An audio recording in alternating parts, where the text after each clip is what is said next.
জাতীয় দলের খেলোয়াড়দের রাজনীতিতে দেখতে চান না জাতীয় ক্রিকেট দলের প্রধান নির্বাচক গাজী আশরাফ লিপু। তিনি জানান, রাজনৈতিক দলগুলোরও জাতীয় দলে খেলছে এমন খেলোয়াড়দের রাজনীতিতে টানা উচিত না। ক্রীড়াবিদদের রাজনীতিতে জড়িয়ে পড়ার ঘটনা নতুন কিছু নয়, তবে এদের বেশিরভাগই রাজনীতিতে জড়িয়েছে খেলা ছাড়ার পর, যদিও বিগত সরকারের আমলে ঘটেছে এর ব্যতিক্রম। বাংলাদেশের 3 ফরম্যাটেরই গুরুত্বপূর্ণ সদস্য সাকিব আল হাসান হয়েছিলেন সংসদ সদস্য। গণ আন্দোলনের মুখে সেই সরকারের পতন হলে হুমকিতে পড়ে সাকিবের ক্রিকেট ক্যারিয়ার। যদিও পাকিস্তানের বিপক্ষে 2 টেস্টের সিরিজে বাংলাদেশের স্কোয়াডে আছেন দেশের সেরাই অলরাউন্ডার।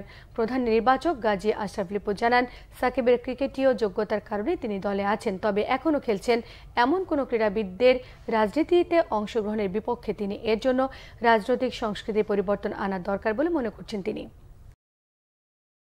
এটার একটা গাইডলাইন আসা উচিত সংশ্লিষ্ট প্রত্যেকটা ফেডারেশন কিংবা বোর্ড থেকে। আমি মনে করি যে সেই ক্রাইটেরিয়ায় আপনি যদি খেলাও থাকে, আপনার যদি রাজনৈতিক কর্মকাণ্ড থাকে, আপনি কোনটাকে প্রায়োরিটি দিবেন, দ্যাট বিকামস এ ইস্যু।